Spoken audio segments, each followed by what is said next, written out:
Tayong mga Pilipino ay palaging naniniwala sa mga pamahiin at wala namang masama dito. Ilan ay tila totoo at ang iba naman ay weirdo. Pero sa lahat ng mga lokal na pamahiin ay may mga pamahiin na may kinalaman sa pera ang ating sinusunod at ginagawa.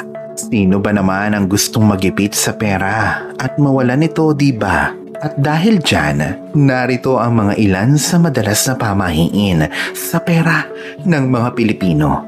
Kung ngayon ka pa lang sa channel na ito, huwag kalimutang i-like at i-share ang video na ito.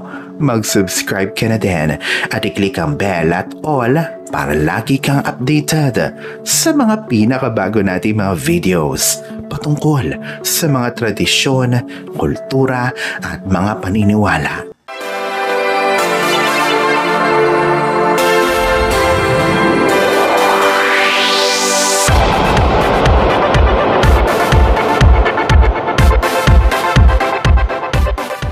Una, huwag magwawalis ng sahig sa gabi.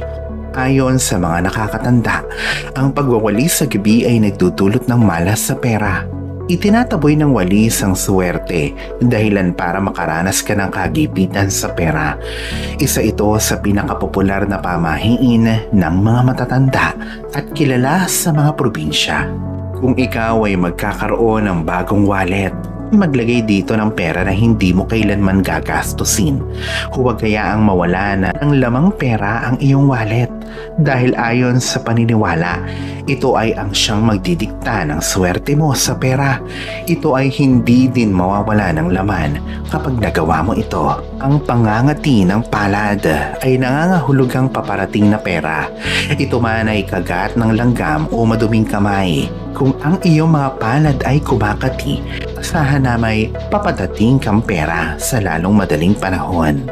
Pang-apat, kung ikaw ay hindi sinasadyang naisuot ang damit ng pabaliktad, asahan na may dadating pang mas maraming pera. Halintulad din na kapag ikaw ay naliligaw, ang pagsusuot ng damit ng mali ay aakit ng swerte. Kapag ikaw ay isang negosyante, ang pagbibigay ng discount sa iyong unang customer sa araw na yon ay ang siyang magbibigay sa iyo ng swerte upang mas dumami pa ang benta mo. Ang paniniwalang ito ay sinasabing aakit ng mas marami pang customers at kita sa isang araw lamang. Huwag na huwag mong ilalapag ang bag o pitaka mo sa sahig. Ito ay dahilan ng malas sa pera. Ito ay nagdudulot ng pagkagipit sa pera. Ito ang dahilan para hindi ka lapitan ng pera, mahirap kumita, minsan ikaw ay naloloko pa pagdating sa pera. Ano mang pag-iipon na gawin ay hirap kang makaipon, minsang makaipon ngunit may emergency na paglalaanan agad. Ikaw ay lalayuan ng pera sa anumang paraan. Ang paglalagay daw ng wallet o bag sa sahig ay pagpapakita na hindi mo inirerespeto ang yaman o salapi. Hindi ito pagpapakita ng pagpapahalaga, dahilan para layuan ka ng grasya. Pang-pito, huwag magbabayad ng utang o bill sa gabi. Ito ay kapareha ng sa pamahiin na huwag magwalis sa gabi.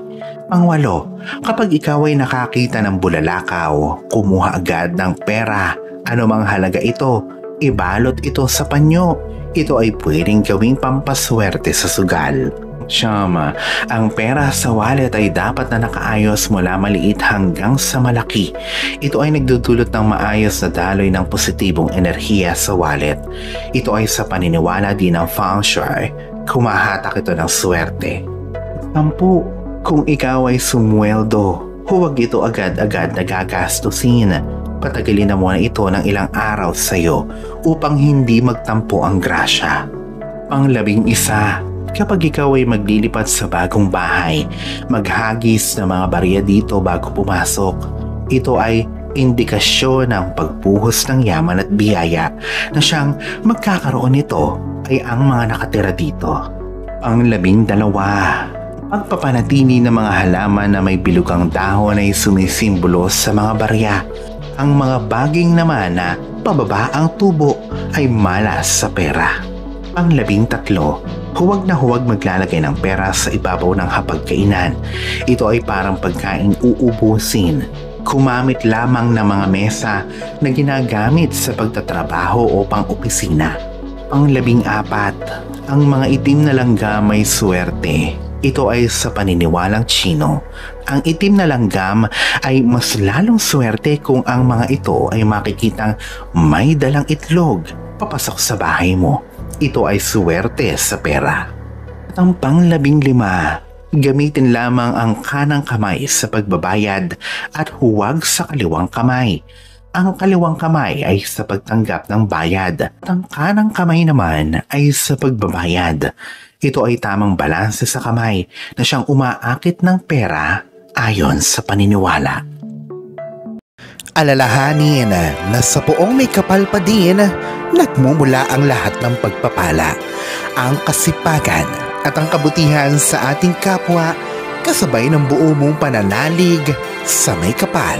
Ang siya pa rin na dapat ay manaig. Ang mga ito ay mga gabay lamang. This is Fiddle Rosario. Thank you for watching.